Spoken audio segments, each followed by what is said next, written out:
Hello students, good morning to all of you. Today we will discuss about next reforms. कल हमने study किए थे agriculture reform जिसके अंदर दो रिफॉर्म्स थे हमारे. फर्स्ट था लैंड रिफॉर्म और सेकंड था ग्रीन रिवॉल्यूशन. तो आज हम स्टडी करेंगे green revolution.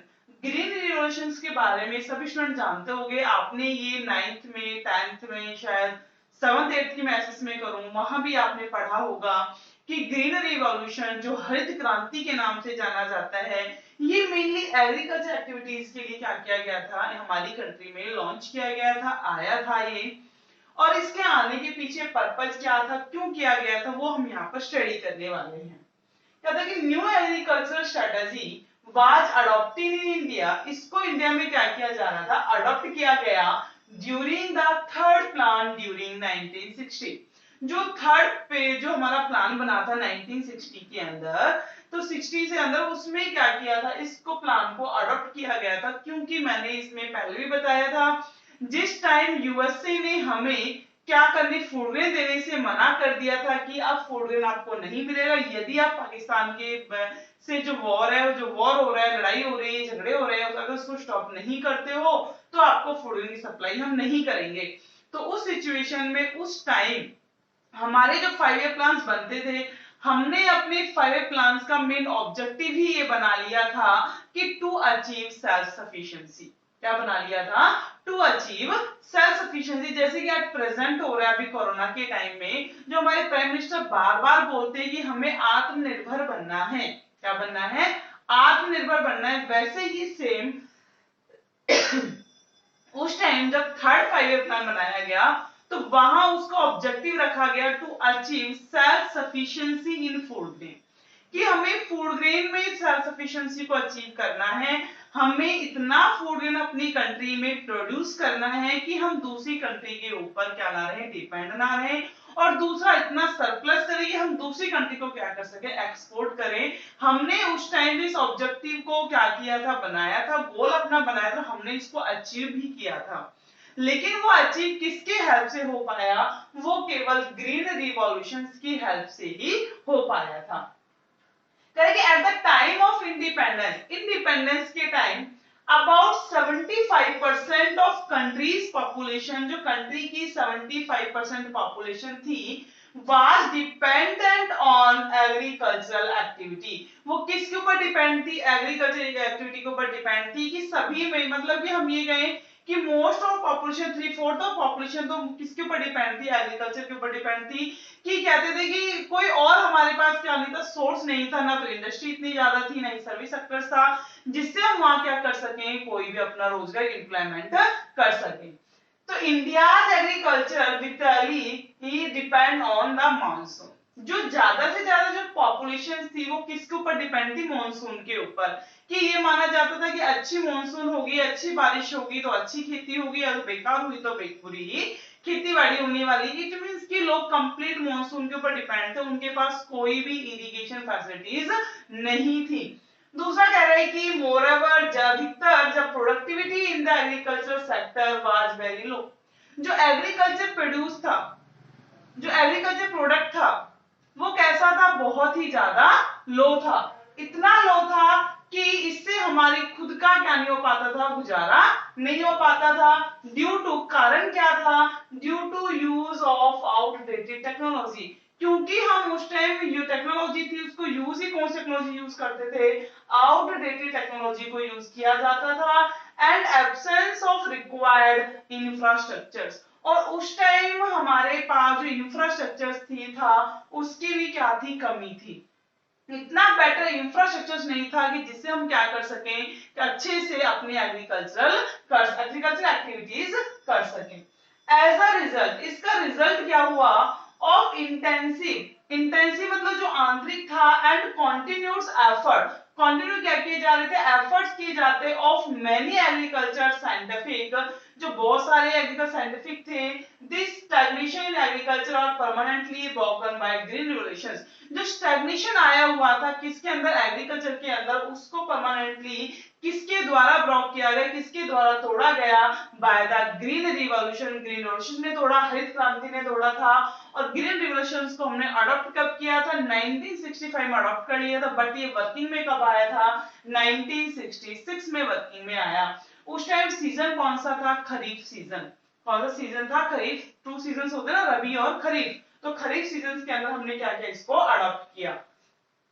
Origin of green revolutions, जो ग्रीन रिवॉल्यूशन है उसका ओरिजिन क्या है, तो ओरिजिन के अंदर इन खरीफ सीजन 1966 हमने इसको अडॉप्ट किया।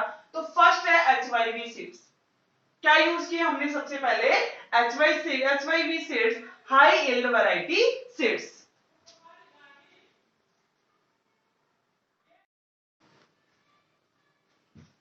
सो स्टूडेंट्स, हम थे यूज ऑफ HYV सीड्स कि ग्रीन रिवॉल्यूशंस के अंदर ये कहा गया कि आप ज्यादा से ज्यादा क्या यूज करना है, हमें HYV सीड्स का ही यूज करना है। HYV seeds stand for high yield variety seeds.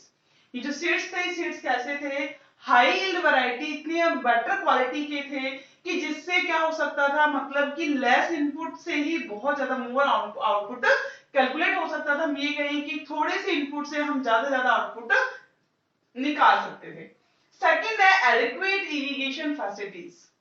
क्या होनी है कि प्रॉपर, एडुकेट, पर्याप्त, मतलब एटलीस्ट इतनी इरिगेशन फैसिलिटीज प्रोवाइड करवाई जाए उस एरिया में जहां ये लगता है कि प्रोडक्शन बेटर हो सकता है, तो वहां पर एडुकेट इरिगेशन फैसिलिटीज प्रोवाइड करवाओ।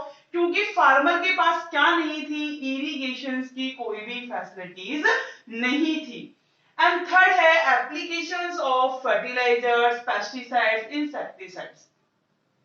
एप्लीकेशंस किसके रिगार्डिंग बनाई गई, फर्टिलाइजर्स के रिगार्डिंग, कि अच्छे खाद होना चाहिए, पेस्टिसाइड्स, इंसेक्टिसाइड, जो कीटनाशक दवाइयां होती हैं, उनके बारे में क्या किया गया, उनके ऊपर ध्यान दिया गया। तो ये 3 मेन पर्पस थे कि HYV सीड्स यूज करना है, एडिक्वेट इरिगेशन फैसिलिटीज होनी चाहिए, एंड थर्ड एप्लीकेशंस किस चीज की, फर्टिलाइजर्स की, पेस्टिसाइड्स की, इंसेक्टिसाइड्स की। अब है नेक्स्ट हमारा HYV सीड्स। जो हमारे हाई यील्ड वैरायटी सीड्स हैं, main reasons for agriculture revolutions.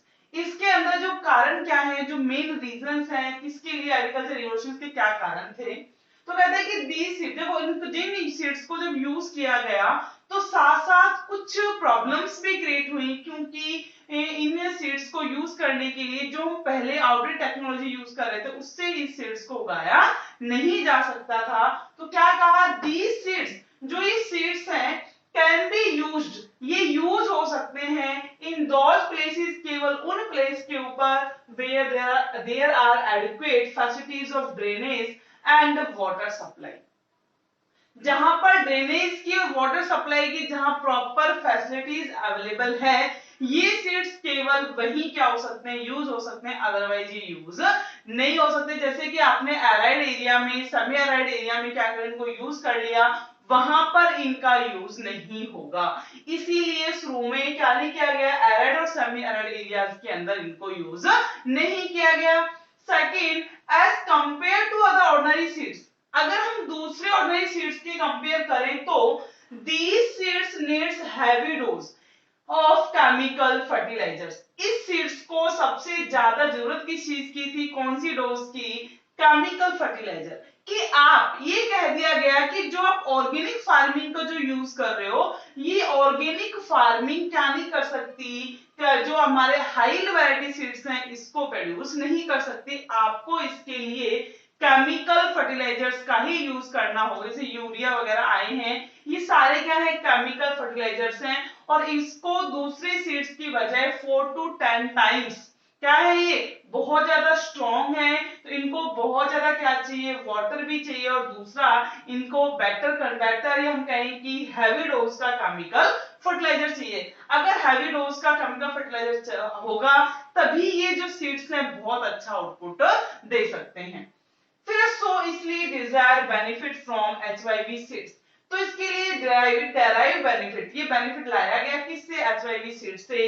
Indian farmer need to have, जिसकी इंडियन फार्मर्स को क्या थी, जरूरत थी। बट देखो HYV सीड्स को यूज तो किया, बट इसको यूज कैसे किया गया, अलग अलग यूज, क्योंकि वहीं उसी एरिया में इसको अडॉप्ट किया गया जहां पर जो पर्सन्स अवेलेबल थे, क्योंकि बहुत इनके प्राइसेस बहुत ज्यादा होते थे, और दूसरा अगर जिसने इसको परचेज कर भी लिया तो केमिकल फर्टिलाइजर चाहिए था, उसके बाद प्रॉपर इरिगेशन होने चाहिए था, मतलब कि HYV सीड्स को कोई भी नॉर्मल फार्मर्स यूज नहीं कर सकता था।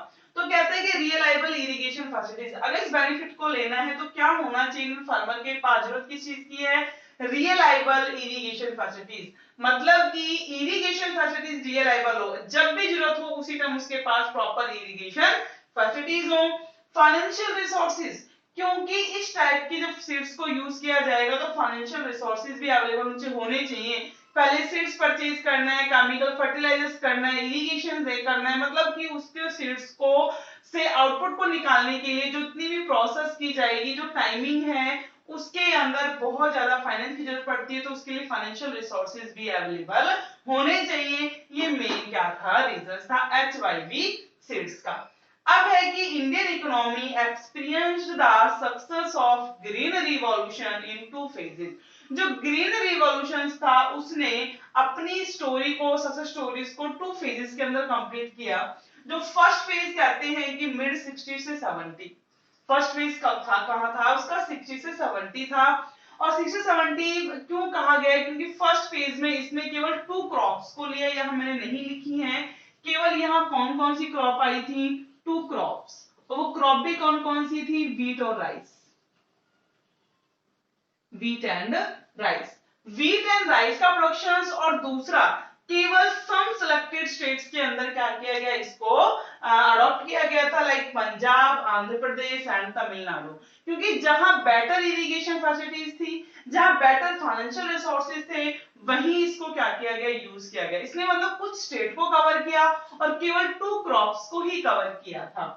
सेकंड फेज के अंदर, in second phase mid 70 to 80s, कब 70 के और 80 के मिड में द HYV टेक्नोलॉजी स्प्रेड, जो HYV टेक्नोलॉजी थी वो क्या हो गई, फैल गई to a largest number of state, बहुत सारे स्टेट्स के अंदर फैल गई थी, और इसने बहुत सारी क्रॉप्स को क्या कर लिया था, एक्वायर कर लिया था। पहले 2 क्रॉप्स थी और 70 से 80 के फेज में इसने बहुत सारी क्रॉप्स को क्या कर लिया, एक्वायर कर लिया। इसलिए 2 फेजेस जाने जाते हैं किसके, ग्रीन रिवॉल्यूशंस के।